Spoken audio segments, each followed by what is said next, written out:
Hello students, मेरा नाम है अशोक गुप्ता। मेरे यूट्यूब चैनल पर आप सभी का स्वागत है। आज मैं लेकर आया हूं लेक्चर 82। और स्टूडेंट्स, आज के लेक्चर में मैं आपको क्लास 10th में एक्सरसाइज 3.2 के क्वेश्चंस 5 से लेकर 7 तक करवाऊंगा। तो देखते हैं क्वेश्चन नंबर 5। तो इस क्वेश्चन की स्टेटमेंट है, half the perimeter of a rectangular garden whose length is 4 meter more than its with is 36। कि बेटा रेक्टेंगुलर गार्डन का हमें हाफ पेरीमीटर गिवन है 36 मीटर, और साथ में ये कहा गया है कि उस रेक्टेंगुलर गार्डन की जो लेंथ है वो इसकी विथ मतलब उसकी ब्रेथ से 4 मीटर मोर है, 4 मीटर ज्यादा है। Find the dimensions of the garden. तो हमें इसमें गार्डन की डायमेंशंस निकालनी है। तो बेटा देखिए, रेक्टेंगल की जो डायमेंशन होती है, एक लेंथ होती है और एक ब्रेथ होती है। ठीक है, तो पहले हम उसको एक्स और वाई लेट कर लेते हैं। Let the length of garden, तो ये तो हम मान लेते हैं एक्स मीटर, क्योंकि बेटा क्वेश्चन में मीटर आया है तो हम यहां मीटर लेकर चलेंगे। And the width of the garden, तो बड़ा ध्यान रखें, विथ और ब्रेथ दोनों का मीनिंग सेम होता है। ठीक है, तो इसको हम मान के चलेंगे वाई मीटर। ठीक है, अब हम लिखेंगे अकॉर्डिंग टू क्वेश्चन, कि पहली हमारी जो फर्स्ट कंडीशन है, अकॉर्डिंग टू फर्स्ट कंडीशन,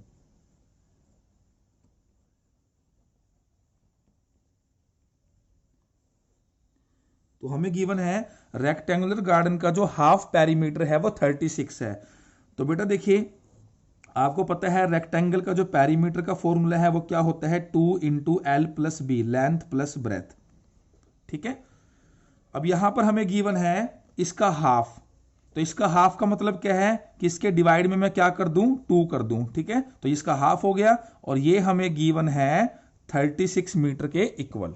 तो स्टूडेंट्स देखिए, तो हमें गिवन है 2 × L + B, तो लेंथ हमने x मानी है और ब्रेथ हमने y मानी है। तो ये तो हो गया पूरा पेरीमीटर। अब इसका हाफ कर देंगे तो ये हो गया हाफ पेरीमीटर, और इक्वल में हमें गिवन है 36। तो यहां 2 से 2 हो गया कैंसल, तो क्या बचा, x + y = 36। तो ये हमारे पास आ गई इक्वेशन 1। अब हम देखेंगे इसकी सेकंड कंडीशन।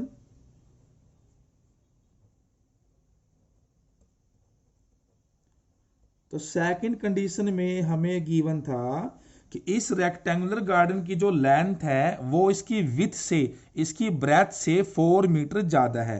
तो देखिए स्टूडेंट्स, इसके लिए हम एक तरफ लिखेंगे x यानी कि इसकी लेंथ, और एक तरफ लिखेंगे इसकी विथ यानी इसकी ब्रेथ। ठीक है, तो देखिए हमें ये देखना है दोनों में से कौन ज्यादा है। तो दोनों में से बेटा लेंथ ज्यादा है 4 मीटर। तो इक्वल करने के लिए हम इसकी जो विथ है उसकी जो ब्रेथ है उसमें 4 ऐड कर देंगे। ठीक है ना, क्योंकि बेटा हमें इक्वल करना है, तो ज्यादा तो लेंथ है तो इक्वल तभी होंगे जब हम कम वाले में ऐड करेंगे। तो मैंने विथ में 4 ऐड कर दिया, तो ये दोनों क्या हो गए, इक्वल हो गए।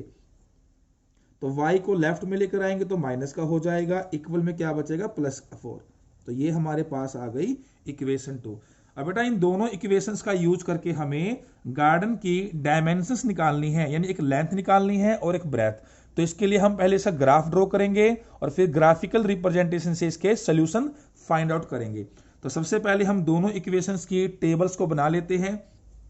तो फर्स्ट इक्वेशन में से x अगर निकालना चाहे तो क्या हो जाएगा, 36 - y।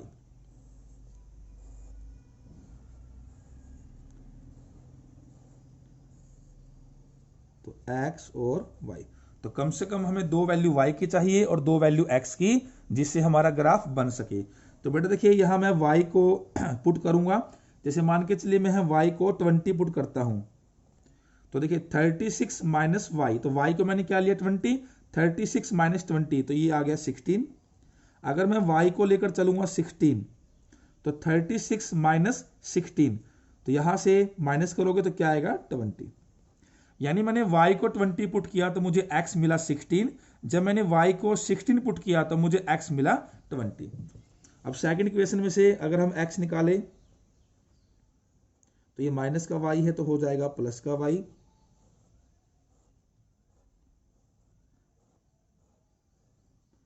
x y।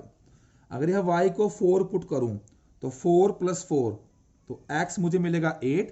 अगर मैं y को 8 पुट करता हूं, यहां पर 8 पुट करूंगा 4 + 8 तो x की वैल्यू मुझे 12 मिलेगी। ठीक है, अब हम इन दोनों टेबल्स में से जो वैल्यूज है इसको ग्राफ पर प्लॉट करेंगे। तो यहां स्टूडेंट्स देखिए दोनों टेबल में जो भी हमारी वैल्यूज है ये सभी के सभी 4 के मल्टीपल्स हैं। ठीक है ना, यानी ग्राफिकल रिप्रेजेंटेशन के लिए आपकी सारी वैल्यूज ऐसी होनी चाहिए कि ग्राफ बनना आसान हो जाए।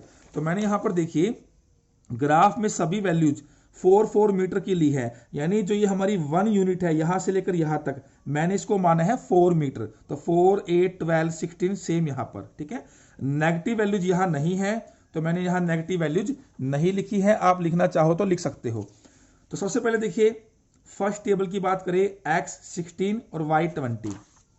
तो देखिए x 16 और y 20, तो इसकी जो पोजीशन होगी वो यहां पर हो जाएगी। ये हमने इसको प्लॉट कर दिया x 20 y 16। अब x 20 है और y 16 है, इसकी पोजीशन यहां पर आ जाएगी।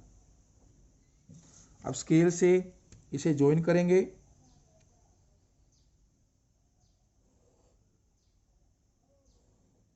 तो फर्स्ट इक्वेशन का ग्राफ हमने ड्रॉ कर दिया। अब देखते हैं सेकंड इक्वेशन की table x 8 y 4, x 8 y 4, x 12 y 8, तो x 12 और y 8। अब इसे ज्वाइन करेंगे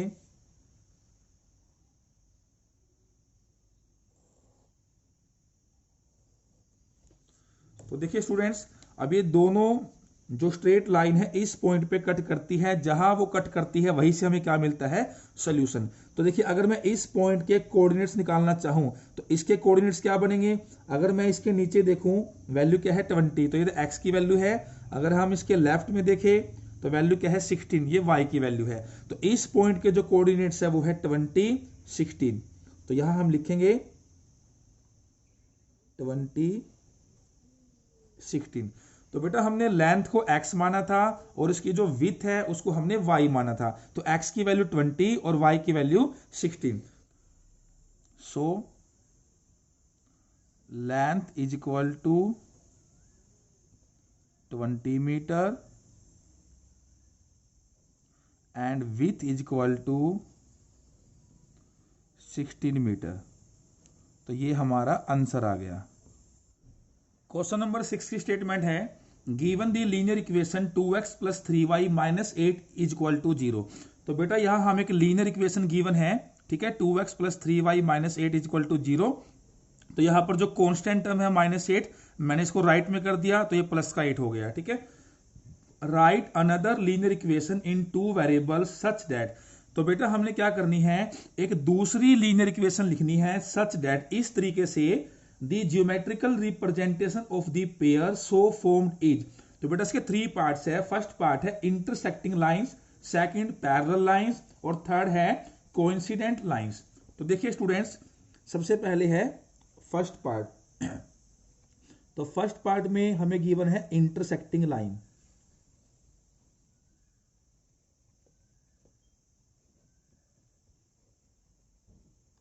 तो स्टूडेंट्स क्वेश्चन में ये बोला गया है कि ये हमें इक्वेशन गिवन है और हमें एक इक्वेशन और लिखनी है लीनियर इक्वेशन इन 2 वेरिएबल्स, कि इस तरीके से लिखे कि एक तो ये इक्वेशन और एक जो दूसरी इक्वेशन हम लिखेंगे उन दोनों की जो ज्योमेट्रिकल रिप्रेजेंटेशन होगी वो क्या होगी, इंटरसेक्टिंग लाइंस।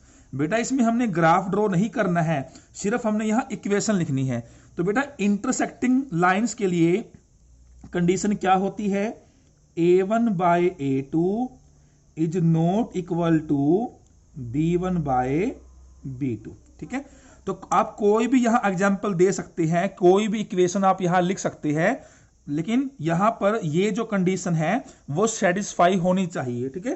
तो मैं अपनी चॉइस से कोई भी एग्जांपल यहां दे देता हूं, जैसे कि 3x plus 4y is equal to 6। तो बेटा अगर आप यहां चेक करेंगे, देखिए एक इक्वेशन हमें गिवन थी, यहां मैं लिख देता हूं गिवन, ये गिवन है, ये हमने लिखी है। तो देखते हैं क्या यह कंडीशन सेटिस्फाई हो रही है। तो देखिए a1 by a2 2 bye 3, b1 by b2 3 bye 4। तो देखिए 2 बाय 3 3 बाय 4 के इक्वल नहीं है, ठीक है। तो ये हमारा आंसर आ गया। तो बेटा आप अपने अकॉर्डिंग कोई दूसरी इक्वेशन भी यहां लिख सकते हैं, ठीक है। इसका कोई आंसर फिक्स नहीं है, यहां पर काफी इसके पॉसिबल आंसर्स हैं। आप देखेंगे सेकंड पार्ट, सेकंड में है पैरेलल लाइंस।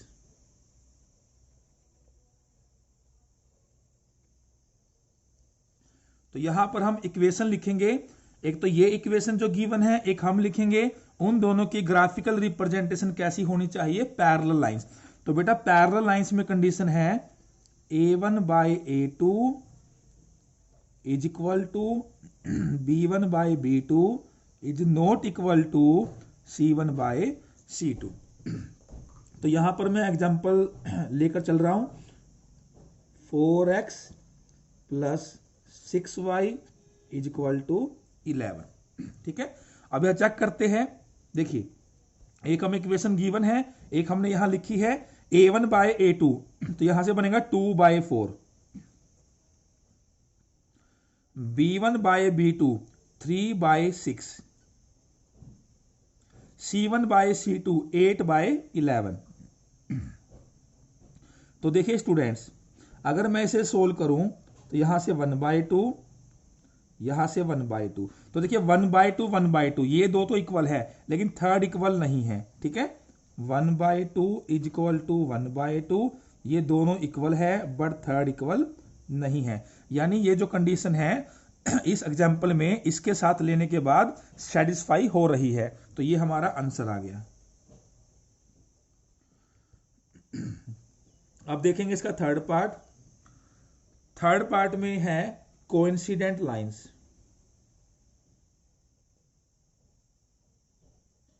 तो कोइंसिडेंट लाइंस में कंडीशन होती है a1 बाय a2 तीनों ही रेशो इक्वल होने चाहिए, b1 by b2 is equal to c1 by c2, ठीक है। तो यहां 2x plus 3y is equal to 8। तो देखिए यहां मैं लिखता हूं 3x, सॉरी यहां मैं लिखता हूं 8x, यहां लिखूंगा 12y और यहां लिखूंगा 32, ठीक है। तो बेटा मैंने यहां पर क्या किया, 2 3 और 8, यानी इन तीनों को मैंने 4 4 से मल्टीप्लाई कर दिया। 2 4 जा 8, 3 4 जा 12, 8 4 जा 32। आप किसी सेम वैल्यू से यहां मल्टीप्लाई कर सकते हैं, तो जो भी यहां लाइन आएगी वो दोनों हमेशा क्या होगी, कोइंसिडेंट, ठीक है। तो हम यह कंडीशन चेक करते हैं, a1 बाय a2 2 बाय 8, फिर 3 बाय 12, फिर 8 बाय 32। देखिए 2 बाय 8, 3 बाय 12, 8 बाय 32। क्योंकि बेटा हमने 4 4 से की थी मल्टीप्लाई, तो कैंसिल हो जाएगा 4 पर, तो क्या आएगा 1 बाय 4, 1 बाय 4, 1 बाय 4। यानी ये जो कंडीशन है यह सेटिस्फाई हो रही है। तो ये हमारा आंसर आ गया। तो इस तरीके से बेटा क्वेश्चन नंबर 6 में हमें एग्जांपल्स देने थे, अपने अकॉर्डिंग कोई भी एग्जांपल हम यहां दे सकते हैं, बट जो कंडीशन गिवन है उसके अकॉर्डिंग वो सेटिस्फाई होनी चाहिए, ये आपको ध्यान रखना है।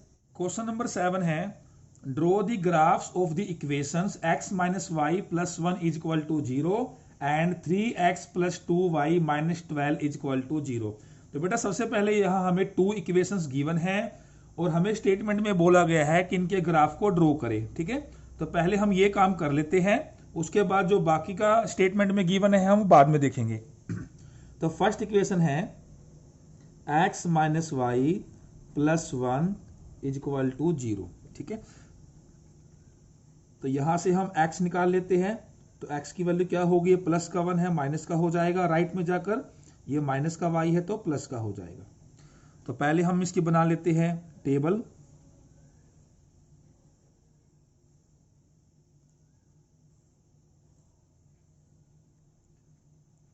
x y अगर मैं y को 1 रखता हूं तो -1 + 1 तो 0 आएगा। अगर मैं यहां 2 रखूंगा तो -1 + 2 तो सोल्व करके 1 आएगा। तो ये है हमारी फर्स्ट इक्वेशन की टेबल। सेकंड इक्वेशन हमें गिवन है 3x + 2y - 12 = 0। तो यहां से 3x = ये -12 है, राइट में प्लस का हो जाएगा, ये प्लस का 2y है तो माइनस का हो जाएगा। तो x की वैल्यू क्या आएगी, ये मल्टीप्लाई में 3 है तो डिवाइड में 3 आ जाएगा। अब बनाएंगे इसकी टेबल।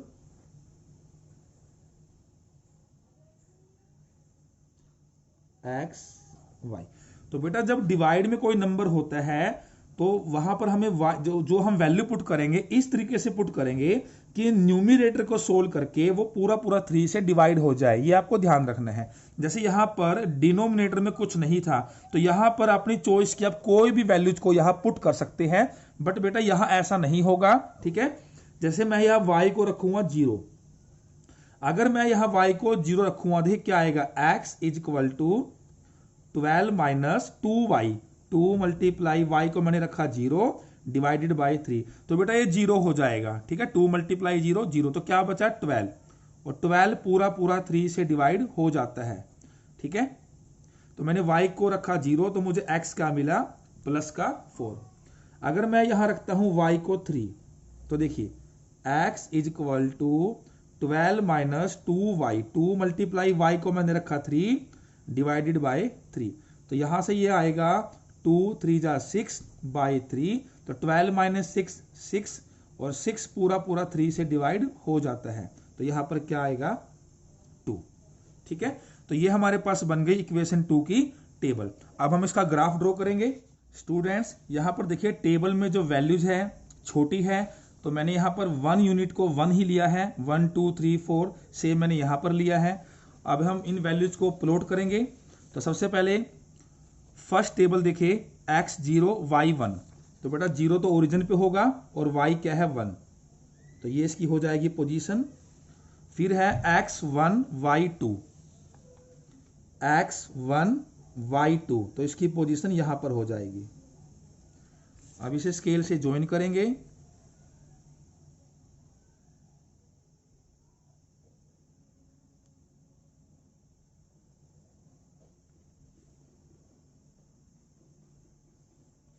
अब देखते हैं सेकंड इक्वेशन। तो इसकी टेबल में क्या देखिए x4 y0, तो देखिए 0 तो ओरिजिन पे होगा तो y तो 0 ओरिजिन पे आ गया, और x की वैल्यू क्या है 4, x की वैल्यू 4, तो ये इसकी पोजीशन आ जाएगी x2 y3, x2 y3, तो इसकी पोजीशन यहां पर आ जाएगी। अब इसे ज्वाइन करेंगे।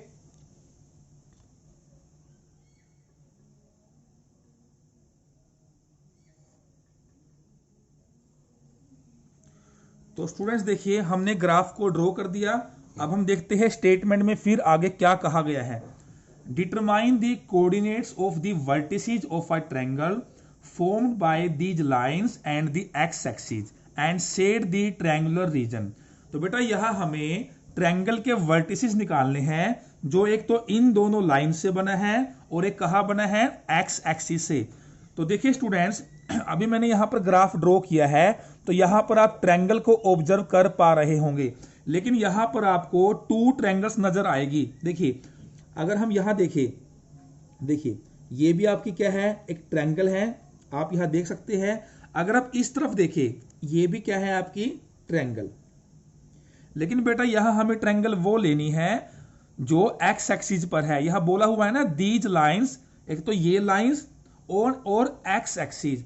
तो बेटा एक्स एक्सिस का मतलब है ऐसी ट्रायंगल लेनी है जिसका बेस एक्स एक्सिस के ऊपर हो। जैसे ये हमारी ट्रायंगल है तो ये इसका बेस है, तो ये जो बेस है हमारा एक्स एक्सिस पर होना चाहिए। तो बेटा देखिए हम इस ट्रायंगल को लेकर चलेंगे, इसको मैं शेड कर देता हूं,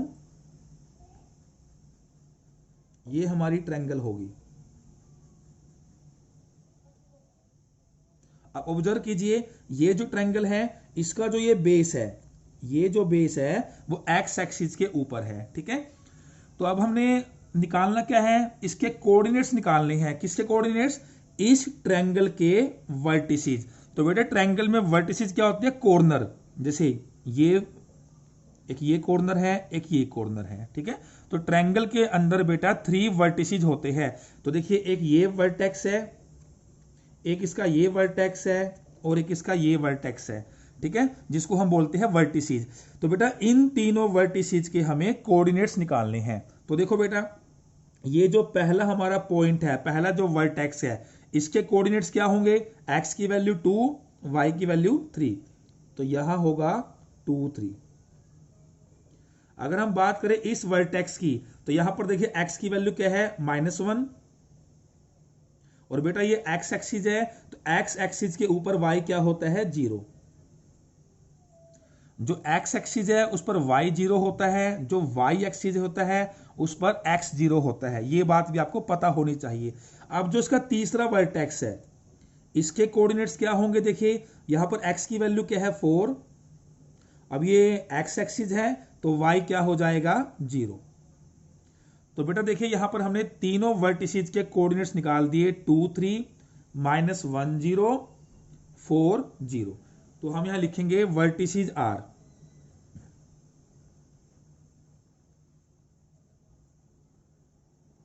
-2 3, -1 0 एंड 4 0। तो ये हमारा आंसर आ गया। तो स्टूडेंट्स ये था हमारा क्वेश्चन नंबर 7।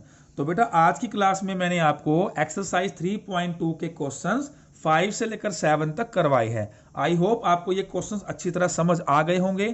तो बेटा आज की क्लास अच्छी लगी है तो इस वीडियो को लाइक करें और ज्यादा से ज्यादा शेयर करें। इसके बाद हम मिलेंगे नेक्स्ट क्लास में। Thank you.